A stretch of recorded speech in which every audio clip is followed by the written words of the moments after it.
Hi friends, எல்லோருக்கும் வணக்கம். எல்லோரும் எப்படி இருக்கீங்க? நல்லா இருக்கீங்களா? இன்றைக்கி நம்ம என்ன பார்க்க போகிறோன்னா, அடுத்த பார்ட்டு தான் பார்க்க போகிறோம்.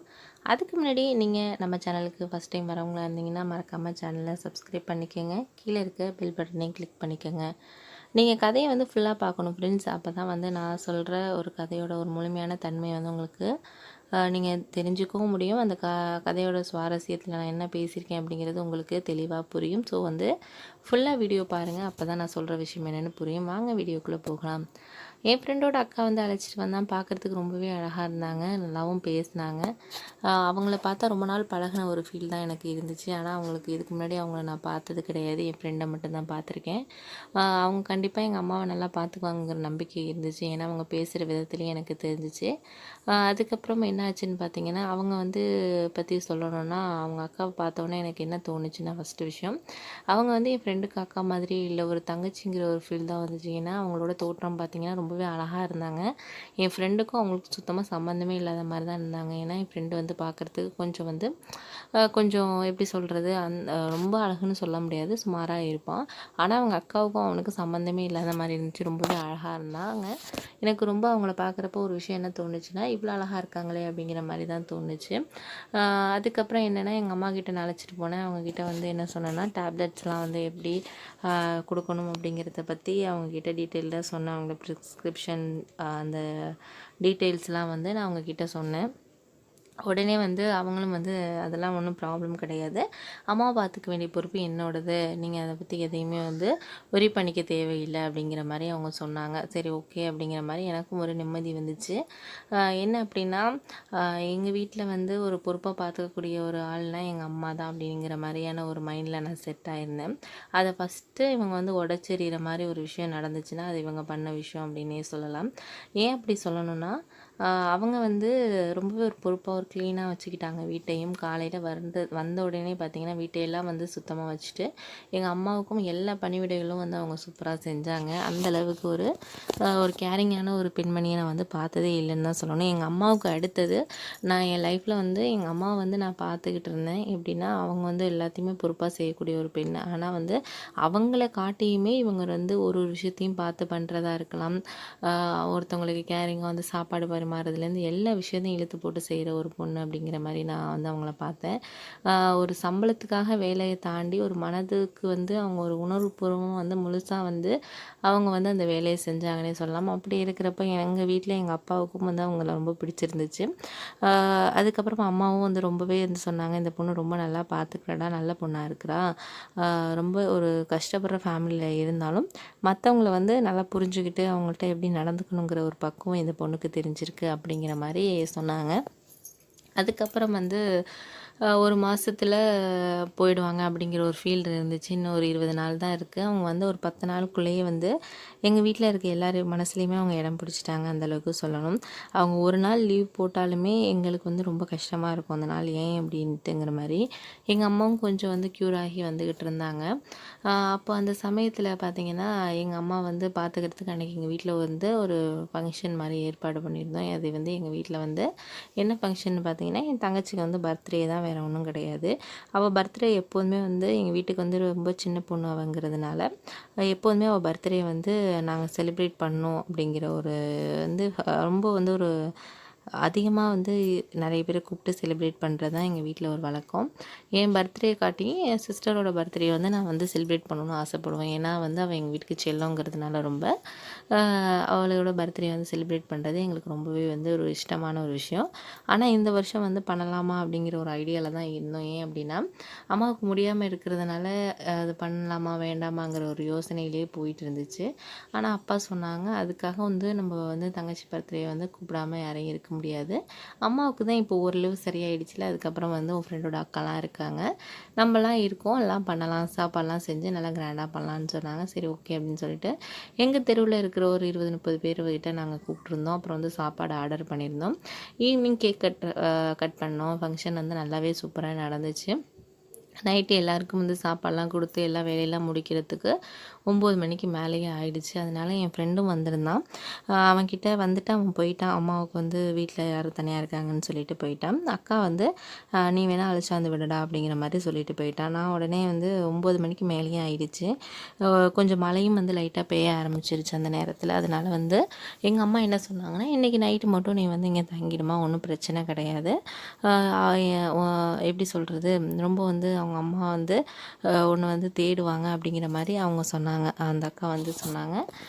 எங்கள் வீட்டில் வந்து திட்டுவாங்க அம்மா அப்படிங்கிற மாரி சொன்னாங்க. நான் வந்து அவன்கிட்ட பேசிக்கிறேன், உங்க தம்பிக்கிட்ட பேசிக்கிறேன், ஒன்றும் பிரச்சனை இல்லை அப்படிங்கிற மாரி நான் சொல்லி சமாளித்தேன். சரி ஓகே அப்படின்னு சொல்லிட்டு என் தங்கச்சி ரூம்லேயே வந்து அவங்க ஸ்டே பண்ணுறதுக்கு ரெடியாக இருந்தாங்க. அதுக்கப்புறம் இரவு ஒரு 10 மணிக்கு வந்து என் தங்கச்சியெல்லாம் தூங்க போயிட்டா. நான் வந்து டிவி பார்த்துட்டு இருந்தேன். இவங்களுக்கு புது இடங்கிறதுனால தூக்கம் வராம கொஞ்சம் வந்து பயந்துக்கிட்டே வந்து வெளியில வந்து ரூமுக்கு வெளியில வந்து பார்த்துக்கிட்டு இருந்தாங்க. சும்மா மழை பெய்யறத. நான் வந்து கேட்டேன், "இன்னைக்கு ஃபங்க்ஷன் எப்படி போணுச்சு? உங்களுக்கு பிடிச்சிருந்துச்சா?" அப்படின்னு கேட்டேன். நல்லா இருந்துச்சு. என்ன ஒரு விஷயம்னா, நீங்கலாம் இவ்வளோ வசதியா இருந்து இந்த அளவுக்கு உங்க ஃபங்க்ஷன்லாம் நடத்துறீங்க. எனக்கெல்லாம் இது மாரி ஒரு நாள் கூட எங்கள் வீட்ல ஒரு கேக் கூட நான் வெட்டினது கிடையாது." அப்படிங்கிற மாரி அவங்க சொன்னது எனக்கு ரொம்ப ஃபீலிங்கா இருந்துச்சு. ஒரு மனசில் ஒரு கவலையும் இருந்துச்சு. இந்த மாதிரி வந்து இவங்கலாம் இப்படி இருக்காங்களே அப்படிங்கிற மாதிரியான ஒரு கவலையும் இருந்துச்சு. அதுக்கப்புறம் வந்து 2 பேரும் பேசிக்கிட்டு இருந்தோம். உங்களுக்கு ரொம்ப பிடிச்ச விஷயம் எது அப்படின்னு கேட்டதுக்கு, எனக்கு வந்து என்னோடய ஃபேமிலி தான் பிடிக்கும். எங்கள் அம்மா வந்து நல்லா பார்த்துக்கணும், என் தம்பியும் நல்லா பார்த்துக்கணுங்கிற எனக்கு ஒரு கனவு தான். உங்களுக்கு மேரேஜ் நீங்கள் பண்ணிக்கலையா அப்படின்னு கேட்டதுக்கு, மேரேஜை பற்றி யோசிக்கிறதுக்கு எனக்கு டைமே இல்லைப்பா. ஏன்னா வச்சுக்கயேன், எங்கள் வீட்டில் வந்து அம்மா, தம்பிங்கிற ஒரு சரௌண்டிங்லேயே நான் இருந்துக்கிட்டு இருக்கேன். மேரேஜ் பண்ணுவாங்க, கண்டிப்பாக பண்ணாமல் இருக்க மாட்டாங்க. ஆனால் கொஞ்சம் நாள் ஆகும் அப்படிங்கிற மாதிரி சொன்னாங்க.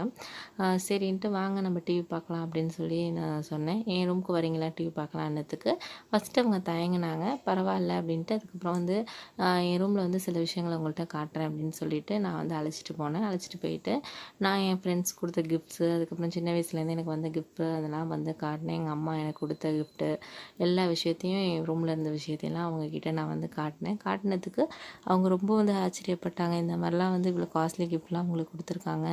நீ ரொம்ப லக்கி தாங்கிற மாரி சொன்னாங்க. அதை விட உங்கள் ஃபேமிலி நீங்களும் வந்து ஒரு நல்ல ஃபேமிலி தான். ஒரு காசு, பணத்தை தாண்டி வந்து ஒரு மன நிறைவுங்கிறது ஒரு ஃபேமிலியில் இருக்கணும். உங்களுக்குள்ளே வந்து எல்லாருமே ஒருத்தர் மேலே ஒருத்தர் ஒரு உண்மையான அன்பு வச்சுருக்கீங்க. அது மாதிரி ஒரு ஃபேமிலி கிடைக்கிறது கஷ்டம் தான் அப்படிங்கிற மாரி சொல்லிக்கிட்டு இருந்தாங்க. அதுக்கப்புறம் என்ன ஆச்சுன்னா, திடீர்னு கரண்ட்டு போயிடுச்சு. எங்கள் வீட்டில் ஜென்ரேட்டர் இருந்துச்சு. ஆனால் வந்து கொஞ்சம் வந்து எப்படி சொல்கிறது, ஒரு 5 மினிட்ஸ் நின்று தான் வரும் அந்த மாதிரி இருந்தோன்னா, அவங்க பயத்தில் வந்து என் கையை பிடிச்சிட்டாங்க. பிடிச்சோன்னே எனக்கு ஒன்றுமே புரியல என்ன திடீர்னுங்கிறது தான். ஏன்னா அவங்க இருட்டுங்கிறதுனால பயந்து தான் பிடிச்சாங்க. இருந்தாலும் அந்த நேரத்தில் வந்து என்னால் என்ன எனக்கு வந்து என்ன பண்ணணும் அப்படிங்கிறதே மறந்துட்டு, நான் வந்து அவங்கக்கிட்ட ரொம்பவே நான் வந்து க்ளோஸாக நடந்துக்க ஆரம்பிச்சிட்டேன். அது வந்து அவங்க வந்து அவாய்ட் பண்ணலை. ஏன்னு எனக்கு தெரியல. அது இன்னை வரைக்கும் அந்த காரணம் தெரியலை. அவங்க உடனே அவாய்ட் பண்ணாமல் வந்து என்னை வந்து ஏற்றுக்கிட்டாங்க. அது மாதிரி இருக்கிற நேரத்தில் நாங்கள் 2 பேரும் அந்த நேரத்தில் வந்து ஒரு முழுமையாக நாங்கள் 2 பேருமே சேர்ந்துட்டோம் அப்படின்னே சொல்லலாம். அதுக்கப்புறம் வந்து என்ன ஆச்சுன்னா, எங்கள் 2 பேருக்குள்ளே வந்து அது மாதிரி சேர்ந்ததுக்கப்புறம் வந்து என் மனசும் ஒரு பயம் வந்துருச்சு. நம்ம இப்படி பண்ணிட்டோமே அப்படிங்கிற மாதிரி அவங்களுக்கும் ஒரு ஃபீல் வந்து ரொம்பவே வந்து ஃபீல் பண்ணாங்க. அப்புறம் வந்து காலையில் எழுந்திரிச்சு அவங்க போயிட்டாங்க. எதுவுமே நடக்காத மாதிரி. நானும் வந்து நான் வந்து நடந்ததையும் நான் நினச்சிக்கிட்டு இருந்தேன். அதுக்கப்புறம் மறுநாள் பார்த்தீங்கன்னா, அவங்க வரவே இல்ல.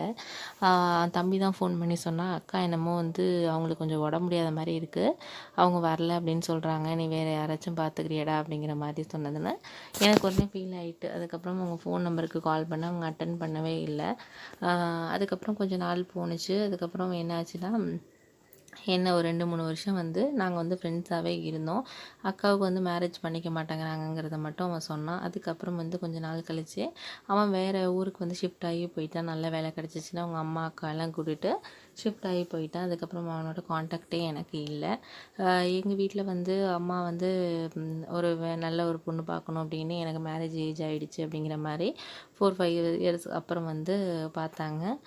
பொண்ணு பார்த்தோன்னே எதுவுமே செட் ஆகலை. திடீர்னு தான் வந்து என்ன ஆச்சுன்னா, எங்கள் வீட்டுக்கு வந்து அந்த ஃப்ரெண்டு வந்தான்.